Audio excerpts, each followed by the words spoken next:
नमस्कार सभी विद्यार्थियों का, मैं राकेश जहांगीर आपका हार्दिक अभिनंदन करता हूं, स्वागत करता हूं।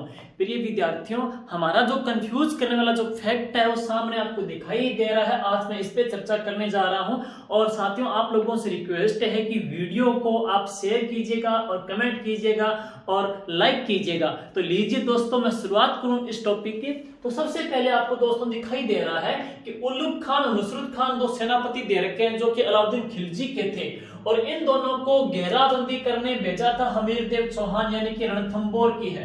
तो हमीरदेव चौहान ने अपनी आत्मरक्षा के लिए एक यंत्र का प्रयोग किया था जो कि पत्थर फेंकता है। साथियों, वो पत्थर फेंकने वाला जो यंत्र है वो कौन सा है? डेंगुली। और इस डेंगुली यंत्र का प्रयोग किया था और ये प्रश्न सेकंड ग्रेड में भी आ गया और इसके अलावा ये प्रश्न है वो पटवार एग्जाम में भी पूछ लिया था कि जब हमीरदेव चौहान ने ढेंकुली यंत्र का प्रयोग किया तो मारा दोनों में से कौन गया था?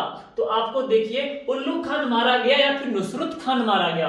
देखिए कि जब ढेंकुली यंत्र का प्रयोग किया तो ढेंकुली यंत्र क्या काम करता है? पत्थर फेंकता है। ढेंकुली यंत्र का प्रयोग किया तो मारा कौन गया? नाश किसका हो गया? नुसरत खान का नाश हो गया।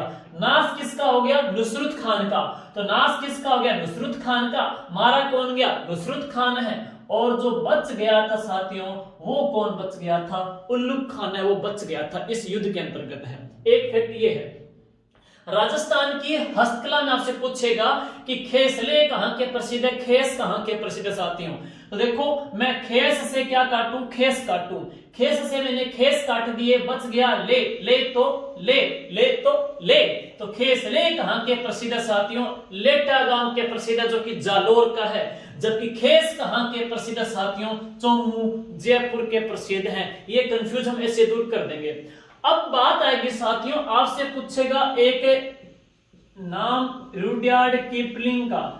दोस्तों, रुडयार्ड किपलिंग की बात करते हैं तो उन्होंने किताब लिखी थी, द जंगल बुक लिखी थी। और जंगल बुक में आप लोगों ने सीरियल देखा होगा कि एक बच्चा है जिसका नाम है मोगली और जिसको वन के जो जीव हैं, जीव जंतु हैं, वही उसका पालन पोषण करते हैं। तो जंगल बुक इसी ने लिखी थी। और इसके अलावा रुडयार्ड किपलिंग ने कहा था कि मैं राजस्थान की जो धरा है, यहाँ की जो रेत है, इसके ऊपर जब मैं पैर रखता हूं तो मुझको खुद को है अपमानित महसूस होना पड़ता है, क्योंकि यहाँ की जो रेत है ना वो राजपूतों के त्याग, बलिदान और शौर्य से बनी हुई है और उसमें जब पैर रखता हूं तो उनके स्वाभिमान को ठेस पहुंचती है। ये कथन भी साथियों किसका था? रुडयार्ड किपलिंग का था।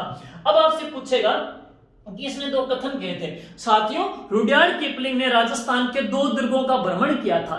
एक ये गया था मेहरानगढ़ दुर्ग जोधपुर में और एक गया था तारागढ़ दुर्ग। और रात्रि जो इसका विश्राम था वो था सुख महल में जो कि बूंदी में है। बाद में इसने दोनों दुर्गों का भ्रमण करने के पश्चात है दोनों के बारे में कुछ बातें कही, वो एग्जाम में पूछ लेता है।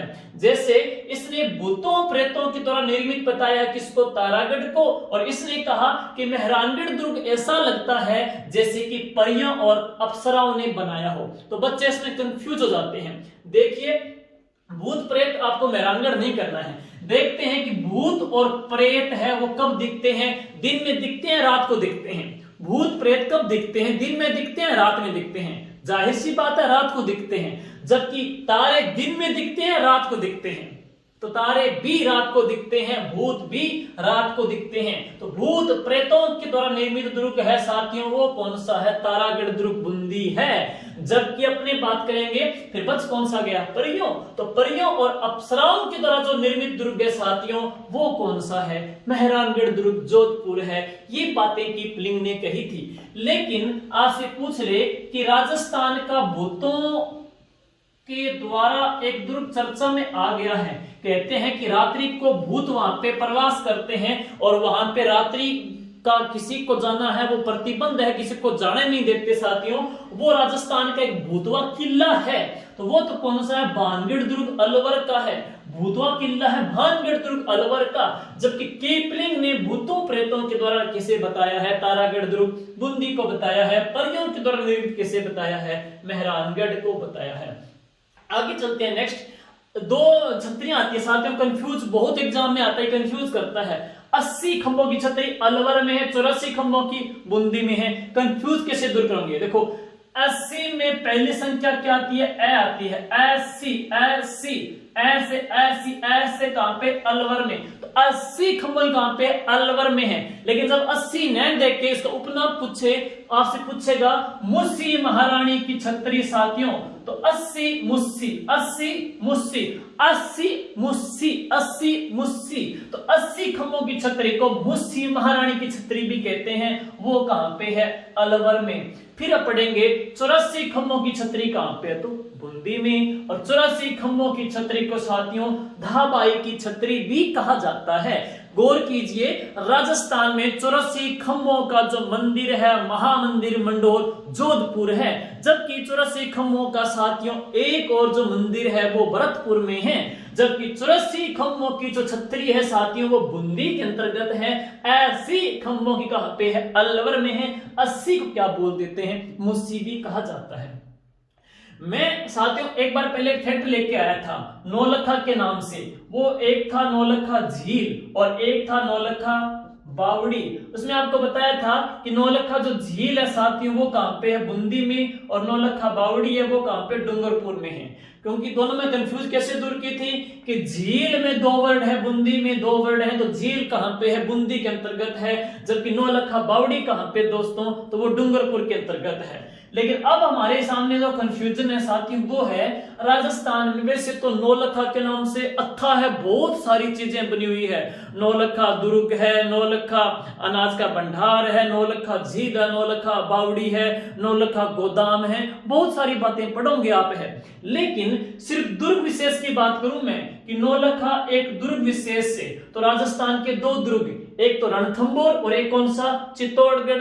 दोनों में नौलखा के नाम से 2 चीजें हैं।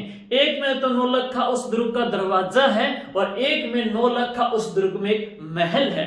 पशुधन सहायक भर्ती में यह प्रश्न साथियों आ गया था, तो कंफ्यूज कैसे दूर करोगे? ये 2013 सेकंड ग्रेड में भी आ गया। तो देखिए कि नौलखा दुर्ग कौन से, नौलखा दरवाजा कौन से दुर्ग में है, नौलखा महल कौन से दुर्ग में है। चाहे दरवाजा है चाहे महल है, दोनों दुर्ग से ही आएंगे साथियों। तो देखोगे आप है कि जब भी जो किले होते थे, दुर्ग होते थे, तो राजा लड़ने के लिए जाते थे, राजा रण के लिए जाते थे। तो राजा रण के लिए जाते थे तो वो किस में से जाते थे? दरवाजे में से जाते थे। तो राजा रण के लिए जाते थे यानी कि युद्ध के लिए जाते थे तो किस में से जाते थे? दरवाजे में से जाते थे। तो आपसे पूछे कि नौलखा जो दरवाजा है वो तो कहां पे है? रणथंभौर के अंतर्गत है। फिर बच कौन सा गया? नौलखा महल है साथियों, वो कहां पे है? चित्तौड़ के अंतर्गत है। तो नौलखा जो महल है वो चित्तौड़ के अंतर्गत है। फिर भी आपके याद नहीं रहे तो देखो, महल में लोग रहते हैं, महल में लोग रहते हैं, आवास करते हैं, महलों में लोग आवास करते हैं। और राजस्थान का पहला आवासीय जो दुर्ग है, सबसे बड़ा आवासीय जो दुर्ग है, लिविंग फोर्ट है साथियों, वो कौन सा है? चित्तौड़गढ़ दुर्ग है। तो साथियों ये थे कंफ्यूज फैक्ट करने वाले 4 या 5 जो टॉपिक दिए थे। नेक्स्ट पार्ट में हम ऐसे ही कंफ्यूज फैक्ट और लेके आएंगे जो आपको इंटरेस्टिंग लगेंगे और उम्मीद करता हूं उन फैक्ट को आप एग्जाम में कतई गलती नहीं करोगे।